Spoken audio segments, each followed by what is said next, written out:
because this presentation is about the bilingualism framework, I will be sharing information in um, I will be sharing it in English and French, so that there is a little bit of both. Alors, qu'est-ce que je vais faire, c'est que peut-être je vais commencer en français et puis quand je parle alors, on va commencer avec l'ordre du jour où pour les réponses de partenaires du RIC, je vais parler en français et puis quand je parle des réponses du membre du RIC, je vais parler en anglais et je vais prendre les questions ou les réflexions ou commentaires en anglais ou en français. So before I go into the responses that we've collected from RIC staff as well as RIC members, I'll give a little bit of context. So last year around this month, Louis did a great job of sharing a little bit about the Research Impact Canada bilingual framework that he put together in order to promote more bilingualism within the network. And so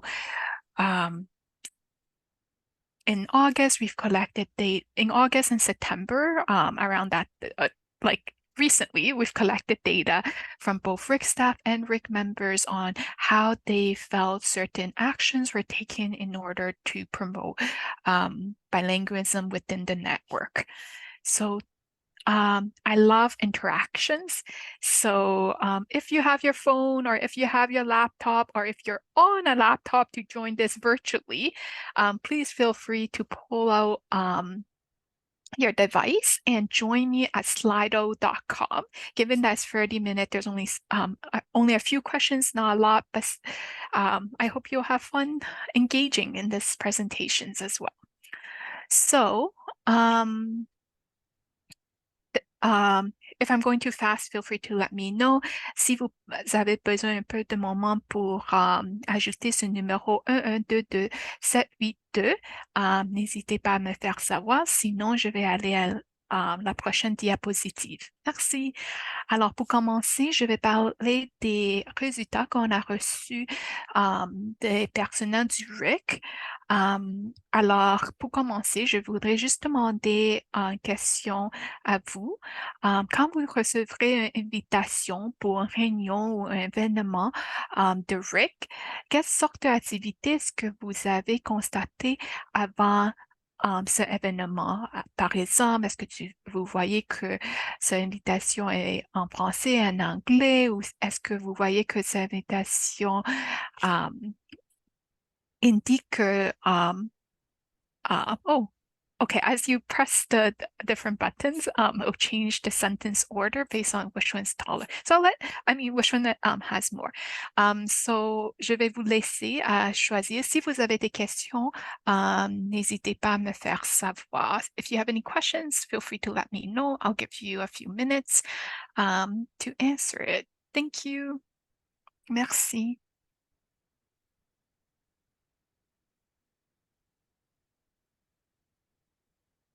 And please note that you could select more than one answer to these questions. Veuillez noter que vous pouvez sélectionner plus qu'une réponse pour cette question. Merci. Okay, great. So it seems that the invitation is often received in both English and French, and that you often see RIC identification in both language, French and English. It seems like it's half-half in regards to, but a little bit more than half in regards to the main language of the presentation or discussions indicated. And it shows that there a little bit more than half that the invitations states that linguistic accommodation will be provided, and that and a little bit less than half that you receive a response in the language that you correspond in. So, qu'est-ce qu'on a fait? C'est qu'on a demandé à les membres personnels du RIC qu'est-ce qu'ils trouvent qu'ils font pour promouvoir le bilinguisme dans le réseau du RIC. Alors, qu'est-ce qu'on a vu? C'est que pour la plupart, les invitations sont envoyées dans les deux langues officielles, le français et l'anglais. Euh, la langue principale de la présentation ou de la discussion, ainsi que les adaptations linguistiques sont dans l'invitation. On voit qu'ainsi, euh, comme les réponses que vous avez données, que c'est pas tous les jours et que moins qu'un moitié de vous, avez mentionné que euh, la réponse que vous recevrez à la correspondance, c'est moins qu'une moitié dans la langue que vous avez répondre à cette correspondance. Et ça, on pouvait voir que les membres personnels du RIC a aussi indiqué que oui, il y a quand même deux personnes qui a indiqué que c'était toujours qu'ils répondent à la correspondance dans la langue de la personne qui a envoyé ce courriel, mais il y a quand même une personne a indiqué parfois, une autre personne qui a indiqué rarement. Pour la plupart, ça semble que la documentation de l'événement dans les deux langues officielles était faite sur demande. Et puis, on voit que pour la plupart, euh, les les membres personnels du RIC tiennent compte des préférences linguistiques des participants pour les adaptations linguistiques. Euh, Souvent, on voit que il y avait le RIC, l'identification du RIC dans les deux langues, soit c'est le logo, quelque chose comme ça. Alors, j'ai une autre question, parce que les questions avant, c'était plus sur qu'est-ce que vous voyez dans une invitation pour un événement de RIC, mais dans ce cas, quand vous assistez à un événement de RIC, quelle sorte d'activité est-ce que vous avez constaté? Est-ce que vous trouvez qu'il y a un facilitateur ou facilitatrice bilingue qui vous donne des soutiens d'échange entre les participants qui, qui sont peut-être euh, bilingues? Est-ce qu'il y a s'il y a des événements avec plusieurs présentations, est-ce qu'il y a au moins une présentation en français? Est-ce que vous trouvez que quand vous joignez un événement, est-ce que on dit bonjour et hello, etc. Vous pouvez prendre le temps de le lire et choisissez qu'est-ce que vous pensez euh, concernant le bilinguisme quand vous assistez à un événement. N'hésitez pas à me faire savoir s'il y avait des questions concernant ces phrases. Euh, Merci.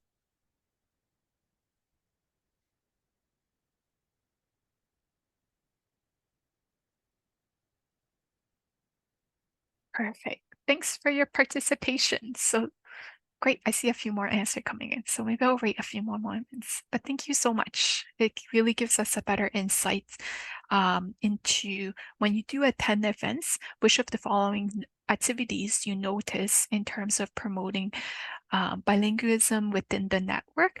The previous question focused more on when you receive an invitation, what are we doing to promote bilingualism? Great. Thanks for your participation. So moving on. Um, les membres du personnel ont indiqué que ça semble que presque toujours, il y a quand même une ou un animateur, il y a quand même un animateur ou une animatrice bilingue pour soutenir les échanges entre les participants. Donc, la langue officielle préférée quand la langue officielle préférée est différente. Pour la plupart, presque tout jour, il y avait il y avait un appel à des services d'interprétation professionnelle pour les présentations et les réunions importantes. Par exemple, aujourd'hui, pour l'Assemblée annuelle du RIC, pour la plupart des présentations, il y avait quand même des interpréteurs ou interprétatrices qui nous aident. Et pour conseiller à tous les présentateurs et présentatrices de se préparer à un public bilingue et leur apporter un soutien si nécessaire. Ça semble que deux personnes ont dit toujours, mais une personne a dit souvent et une personne a dit parfois. Alors, ça semble, ça a différentes opinions ici.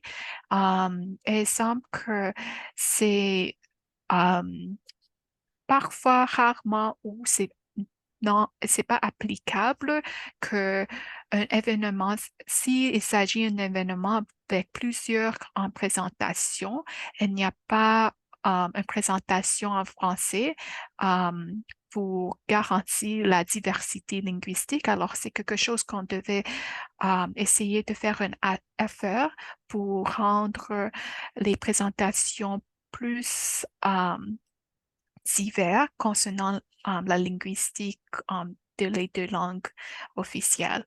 Et pour accueillir les participants en français et en anglais, pour la plupart, les gens trouvent que c'était toujours fait, sauf une personne trouve que c'est seulement parfois fait. Et pour indiquer clairement la langue principale de la présentation, expliquer les possibilités de soutien linguistique, c'est entre toujours ou souvent. Euh, c'est comme moitié-moitié. Moitié trouve que c'est toujours qu'on s'assure que les présentateurs et présentatrices activent les sous-titres traduits en direct en PowerPoint, mais il y a quand même l'autre moitié qui ont indiqué que c'est pas applicable. Peut-être les présentations n'utilisent pas les PowerPoint et alors ça, c'est peut-être une question qui n'est pas applicable ou oui, pas une question, mais une phrase d'action. Et il y a aussi euh, une moitié qui trouve que la facilitatrice ou le facilitateur bilingue fournissent des résumés traduits à la volée si c'est nécessaire, mais un quart trouve que c'est seulement fait parfois, un autre quart trouve que c'est fait rarement. Alors, une autre question que je voudrais vous poser, c'est que dehors de les réunions et les événements, est-ce qu'il y a quelle sorte d'activité est-ce que vous avez constaté qui prend place pour promouvoir la bilinguisme? Alors, il y a quatre phases ici. Est-ce que vous voyez ces quatre activités? Oui ou non? Si oui, n'hésitez pas à cocher ce cas. Vous pouvez cocher plus qu'un cas ou une action d'activité. Merci. Alors, beyond meetings and events, are there certain other activities that you see in terms of promoting bilingualism? Feel free to check more than one. This multiple choice question lets you check off any of the activities that you see. Thank you.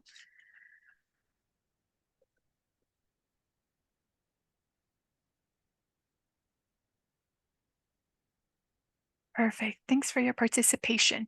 Great. So then I will be moving on to give you a perspective of what RIC staff members have noticed. Alors, pour envoyer des informations accessibles à un public externe dans les deux langues officielles, ça semble que c'est quelque chose que souvent les membres personnels du RIC fait.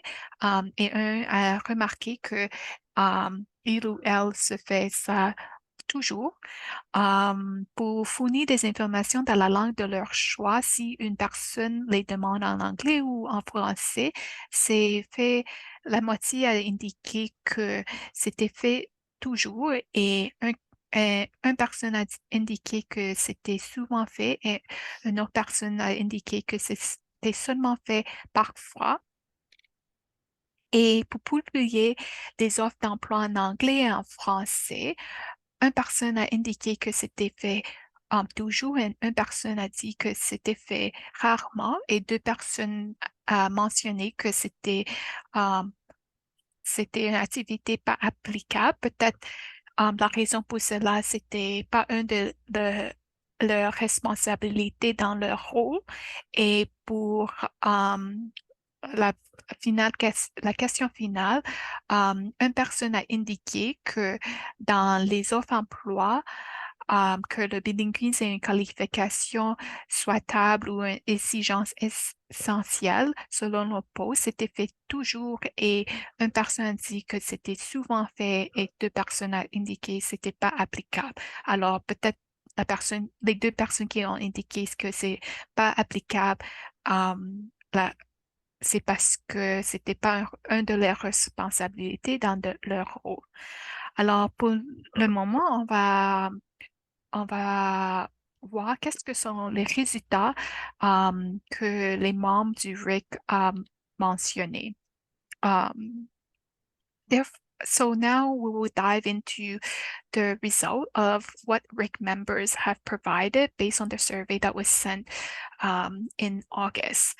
So often, almost most of the individuals have indicated that they almost always feel that they could communicate with RIC in the official language of their choice, with one person indicating often instead of always.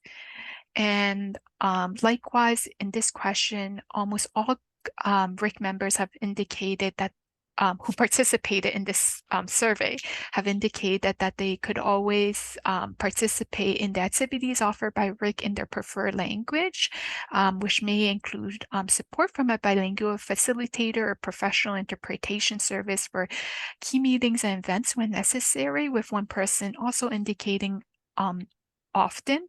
In this case, we could see that both English and French respondents feels that RIC has been able to send them accessible information in their preferred official language. And then in this case, almost about half, a little bit less than half, or half of the English respondents have indicated that they do not need to seek or ask for information in English or French.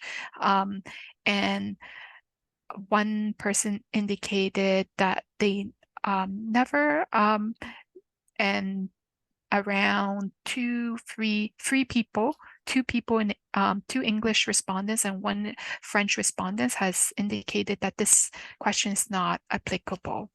And then here we could see that for the most part, either always or often, that respondents to this survey has indicated that they do see RIC identification in English and French, whether that is in digital material or physical material. So that is good. And in and likewise with this is that RIC has been doing a great job of providing written materials in both official language, given that almost all respondents have indicated always, with one respondent indicating this as an action that is often done. For this question, whereby we inquire about if they found that translated live captions are activated in the other language that the presentation is delivered in, there is a mixed response. It seems that there are some people who have indicated always, 3 people who have indicated often, and two people who have indicated sometimes, and one who has indicated never, with 2 individuals who have indicated that this question is not applicable, one respondent in English and one respondent in French. It seems from this one that there is at least one bilingual person within the committee that they are involved with. So whether that is the evaluation committee, the professional development committee, or the equity, diversity, inclusion thinking group, most people found that always there is at least one bilingual person, with 2 individuals who has indicated that this is often, and 3 individuals who found that this is not applicable. Perhaps the case with this is because they are not part of a committee yet.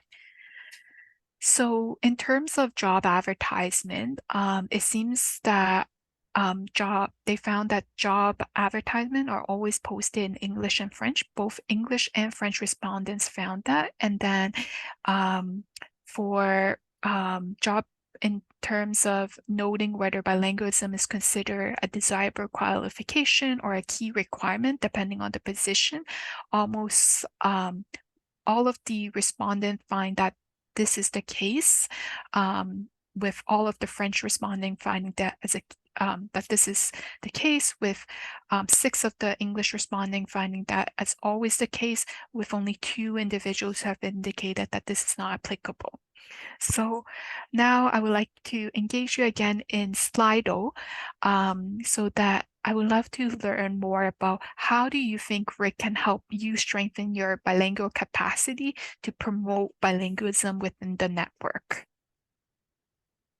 So this one is not so much of a multiple choice. I will have to scratch your brain a little to help me provide um, your brilliant ideas. So thanks. So I'll give you a few minutes for this. Thank you.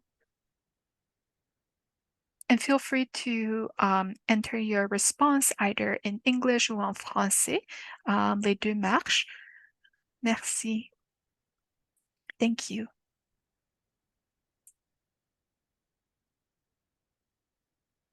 Perfect. I see that individual indicated funding for live translation, offer course of how to translate English research to French, a best practice guide, more presentation fully in French to challenge us. That's great. This individual seems to like challenges, opportunities to learn, especially for beginners. Excellent idea. Featuring French language speakers for webinars, Mobilize You. I love that. That is an excellent suggestion. Conversational engagement opportunities with colleagues to practice and improve my French. Whoever indicated that, please be sure to join next Thursday's French session. We would love to have you there. Tools to facilitate translation, great point. More opportunities for bilingual events. Yes. Plus de contenu en français. Oui, je suis tout à fait d'accord parce qu'on a besoin de plus de contenu en français. Grant for translation or translators lists. Good point. Excellent. Great. Thank you so much for all of these brilliant suggestions and university and research specific vocabulary learning support. Yeah, excellent point. And so in the survey, we also asked what are the format that you would like to receive support in. And so we provided these three as options, whereby it's creating a platform for knowledge, exchange of tools, regular discussions group, or digital resource. It seems that there were interests in all three of these format, with the format of regular bilingual discussion groups and digital resources, just one more than creating a platform for knowledge exchange of tools and practice. So it's great to see that there is interest, and we also created open questions where people can provide their own response in terms of other formats that might not have been an option provided on how else can RIC support them in building their bilingualism capacity. So an excellent suggestion was that to provide a brief word or concept of the day, and that word is related to either research or knowledge mobilization, and then have an opportunity to discuss it. And this individual went above and beyond and even provided a link to an example. So these slides will be provided online, as Sandy did an excellent job of organizing a folder. So when you have a chance, feel free to click on the slide and explore what their example entails. And another individual entered the idea of offering more presentation with French or representatives from French-speaking university, which is also another excellent point. So when we asked people if they're interested in building their bilingualism capacity, 5 individuals who were English respondents indicated yes. 2 of the French respondents indicated no, and 3 English respondent individuals indicated no. And if